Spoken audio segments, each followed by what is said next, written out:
नमस्कार दोस्तों, पिछले 10 वर्षों से यूएनएचआरसी के अंदर that is United Nations human rights council के अंदर श्रीलंका के खिलाफ कई सारे रेजोल्यूशंस आए हैं और वापस से एक और रेजोल्यूशन अभी आ चुका है। इसके ऊपर वोटिंग होना बाकी है अगले वीक में। तो यहां पर अब देखना होगा कि क्या भारत जो है वो श्रीलंका को सपोर्ट करता है कि श्रीलंका के अगेंस्ट में वोट करता है। और रिसेंटली भारत की तरफ से भी कुछ बयान आए हैं। यहां पर आप देख सकते हो political move, Sri Lanka urges rejection of UNHRC resolution. तो बेसिकली यूएनएचआरसी की जब हम बात करते हैं तो जो किसी भी देश के अंदर अगर ह्यूमन राइट्स का वायलेशन होता है, इसको लेकर रेजोल्यूशंस लाए जाते हैं यूनाइटेड नेशंस के अंदर। और यहां पर अगर वो पास हो जाता है तो एक तरह से उस देश के ऊपर प्रेशर क्रिएट करने की कोशिश की जाती है कि जो आप उल्लंघन कर रहे हो, चाहे आप म्यांमार की बात करिए, तो यहां पर प्रेशर क्रिएट किया जाता है कि आप इन सारी चीजों को सुधारिए, अदरवाइज सैंक्शंस वगैरह जैसी चीजें हम आपके ऊपर लगा सकते हैं। तो ये पूरा मामला है, इसको डिटेल से जानेंगे कि कौन से रेजोल्यूशन की हम बात कर रहे हैं। पिछले 10 वर्षों से भारत का स्टैंड क्या रहा है श्रीलंका को लेकर,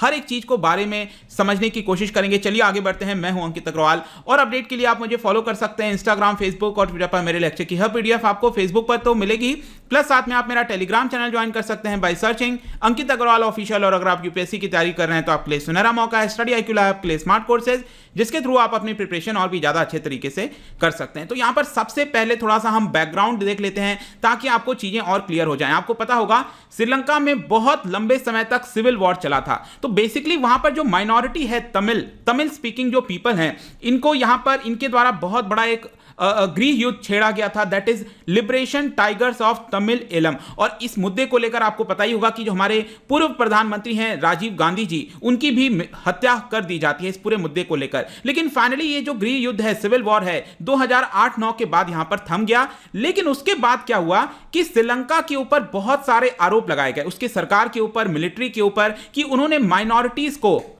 और यहां पर माइनॉरिटी कौन है, जो तमिल स्पीकिंग पीपल हैं, उनके ऊपर बहुत ज्यादा अत्याचार किया है। अब आपको इसको लिंक करना होगा भारत के साथ, क्योंकि पड़ोस में ही, मतलब कि जस्ट श्रीलंका के पास आपने देखा है कि बहुत बड़ा हिस्सा तमिलनाडु का है। तो यहां पर तमिलनाडु का हमेशा प्रेशर रहता है भारत सरकार के ऊपर, सेंट्रल गवर्नमेंट के ऊपर, कि वो श्रीलंका के खिलाफ स्टैंड ले। जिस तरह से श्रीलंका ने यहां पर ह्यूमन राइट्स का वायलेशन किया है तमिल स्पीकिंग पीपल के ऊपर, ऐसा वो ना करे। तो यहां पर क्या हुआ है कि पिछले 10 वर्षों से कई सारे ऐसी चीजें आई हैं, रेजोल्यूशंस आए हैं, जिसको लेकर श्रीलंका ने अगेंस्ट भी वोट किया है श्रीलंका के। तो यहां पर अब क्या हुआ है, एक और रेजोल्यूशन यहां पर United Nations human rights council के अंदर आया है, जिसको लेकर श्रीलंका चाहता है कि भारत इस चीज को अब यहां पर सपोर्ट करे श्रीलंका को, और श्रीलंका के खिलाफ यहां पर वोटिंग ना करे। और यहां पर आप देख सकते हो एक बहुत इंपॉर्टेंट यहां पर जो पहलू आने वाला है वो ये है कि तमिलनाडु में इलेक्शन होने वाले हैं। तो हर एक चीज आपको देखना होगा, जियोपॉलिटिक्स से लेकर हमारे इंटरनली क्या इलेक्शंस हो रहे हैं। तो तमिलनाडु के अंदर इलेक्शन होने वाले हैं,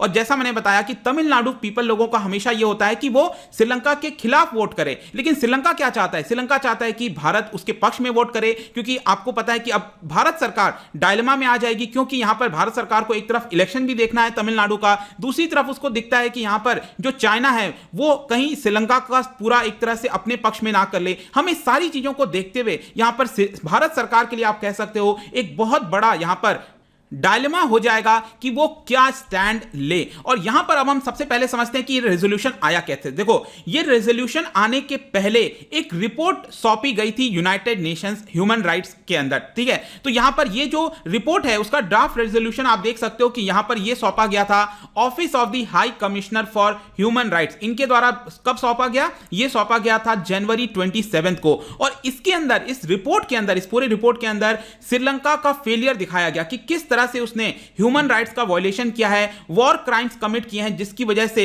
श्रीलंका को ये सारी चीजें सुधारनी चाहिए। इसके अलावा इस रिपोर्ट के अंदर बहुत सारी चीजें हैं, जैसे कि बोला गया है कि जो पॉलिसीज अपनाई गई हैं श्रीलंकन सरकार के द्वारा वो सही नहीं है। इसके अलावा यहां पर आप देख सकते हो लगातार बोला गया है कि मिलिटराइजेशन को बढ़ाया गया है श्रीलंका के अंदर, जो गवर्नमेंट फंक्शनरीज हैं उनको इन्वॉल्व किया गया है इन सारी चीजों के अंदर। और इसके अलावा आप देख सकते हो पॉलिटिकल ऑब्स्ट्रक्ट किया गया है, अकाउंटेबिलिटी नहीं है, एंटी टेररिज्म लॉस का बड़े पैमाने पर माइनॉरिटीज के ऊपर इस्तेमाल किया गया है। और यहां पर यह बोला जा रहा है कि जितने भी एडमिनिस्ट्रेटिव पोस्ट हैं, मतलब हमारे भारत सरकार में भी आप देखोगे जो इंपॉर्टेंट पोजीशंस होते हैं, वैसे श्रीलंका के अंदर करीब 28 ऐसे सर्विंग या फिर फॉर्मर मिलिट्री पर्सन्स है, और मिलिट्री पर्सन्स का डायरेक्ट इन्वॉल्वमेंट रहा है ह्यूमन राइट्स वायलेशंस को लेकर, उनको यहां पर अपॉइंटमेंट दी गई है, मतलब कि उन सरकार के अंदर जगह दे दी गई है जिसमें उनकी बड़ी भागीदारी होती है। ऐसा नहीं करना चाहिए। इनफैक्ट यहां पर यह भी बोला गया कि 2 सीनियर मिलिट्री ऑफिशियल्स ऐसे हैं जिनके ऊपर डायरेक्टली आरोप लगा है वॉर क्राइम्स का, उसके बावजूद भी उनको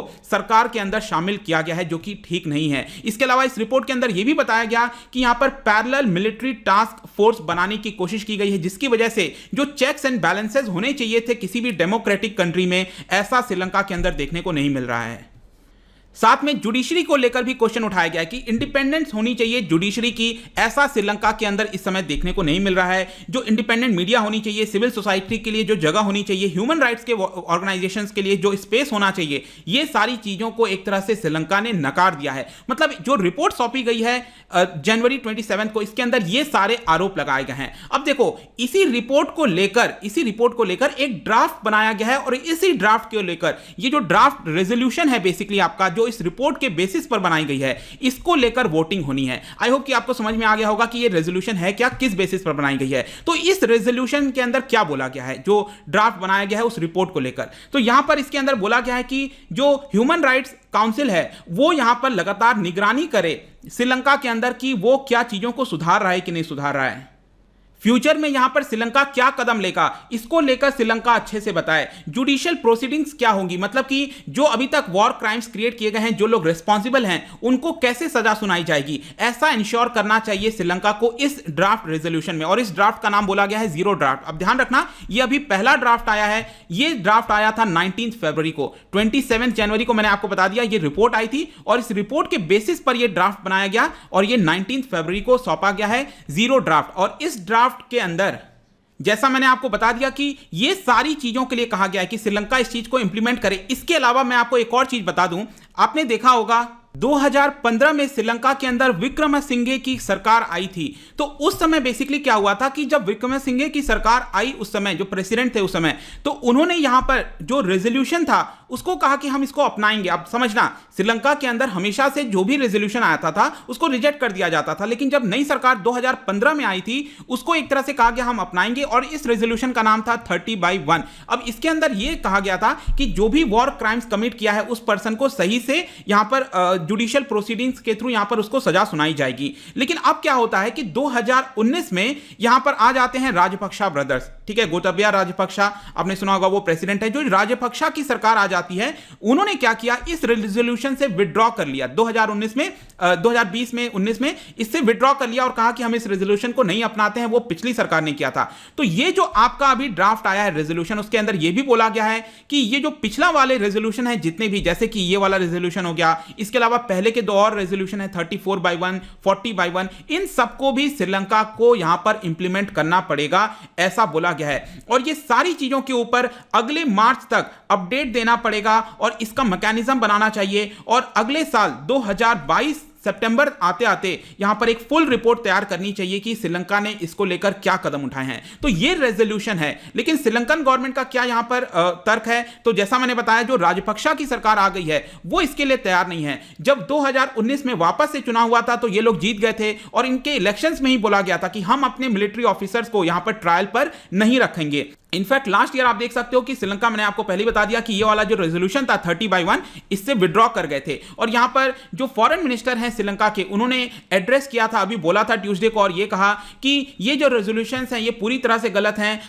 हमने जो भी यहां पर कदम लेना था वो ले लिया है। और ईस्टर बॉम्बिंग, आपको याद होना चाहिए 2019 में एक बहुत बड़ी बॉम्बिंग हुई थी जिसको लेकर चर्चा हुई थी। तो यहां पर फॉरेन मिनिस्टर ने यह कहा श्रीलंका के कि ये जो बॉम्बिंग्स हुई हैं वो सिर्फ इसी की वजह से हुई हैं क्योंकि ये सब रेजोल्यूशंस आ रहे हैं और श्रीलंका के खिलाफ बोला जा रहा है, हमारे नेशनल सिक्योरिटी कॉम्प्रोमाइज की जा रही है, ऐसा यहां पर श्रीलंका की तरफ से बयान आया है। लेकिन अब भारत का इसमें कहां पर रोल आता है, तो समझना है आपको, यहां पर भारत का रोल इस तरह से आता है कि अगले वीक पर ये जो रेजोल्यूशन है, मैंने आपको बताया जो नया रेजोल्यूशन आया है, इसके ऊपर अगले वीक वोटिंग होगी। अब वोटिंग में भारत का रोल क्या है, क्योंकि भारत इस समय United Nations human rights council का मेंबर है।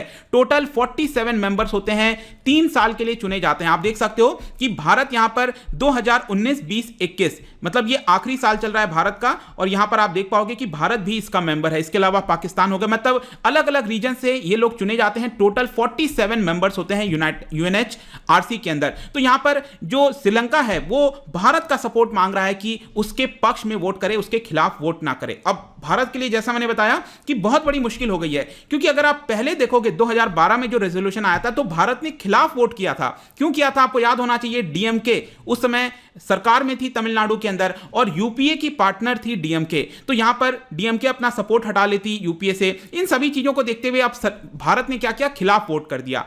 2014 में भारत ने एब्सटेन कर दिया, मतलब कि ना वोट खिलाफ किया और ना पक्ष में वोट किया। तो ये सारी चीजों की वजह से श्रीलंका इस चीज को भूला नहीं है, श्रीलंका इसीलिए थोड़ा सा हमसे दूर भी हो गया था।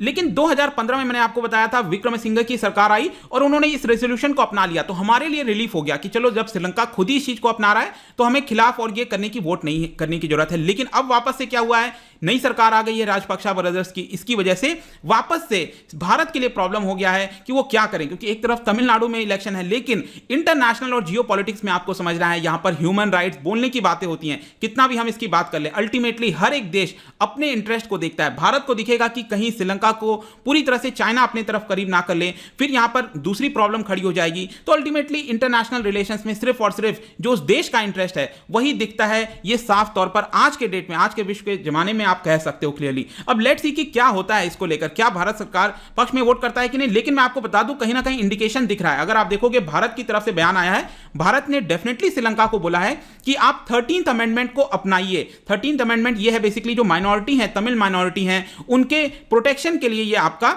अमेंडमेंट आया था, इसको इंप्लीमेंट करो भारत ने बोला है। लेकिन साथ साथ भारत ने यह भी कहा है कि हम श्रीलंका को सपोर्ट करते हैं उनके यूनिटी और टेरिटोरियल इंटीग्रिटी, मतलब दोनों चीजें अब भारत ने बोल दी हैं। अब देखने वाली बात होगी, मोस्ट प्रोबेबली हो सकता है कि भारत जो है वो एब्सटेन कर जाए चीजों को देखते हुए। अब लेट्स सी क्या होता है, आई डोंट नो, तो देखने वाले होगी बात। लेकिन यहां पर आई होप कि इस जो टॉपिक था वो आपको क्रिस्टल क्लियर आप समझ में आ गया होगा। जाने से पहले मैं एक इंटरेस्टिंग आपके लिए यूएनएचआरसी को लेकर क्वेश्चन लेकर आया हूं, यहां पर इसको ध्यान से करिए और बताइए कौन सा स्टेटमेंट करेक्ट होगा। इसका जो राइट आंसर मैं हमेशा की तरह अपने इंस्टाग्राम पर तो डालूंगा ही, अगर आप इंस्टा पे नहीं हो कोई बात नहीं, टेलीग्राम से ले सकते हैं विद राइट एक्सप्लेनेशन। मैं कई सारे एमसीक्यूज यहां पर डालता रहता हूं स्टोरीज के फॉर्म में, आप जाकर प्ले कर सकते हो। अगर आप मुझसे इकोनॉमी पढ़ना चाहते हैं, कोई भी कोर्स परचेज करना चाहते हैं, स्टडी IQ ऐप पर जा सकते हैं। आई होप कि वीडियो आपको पसंद आया होगा। मिलता हूं आपसे next time. Till then thank you very much, see you soon.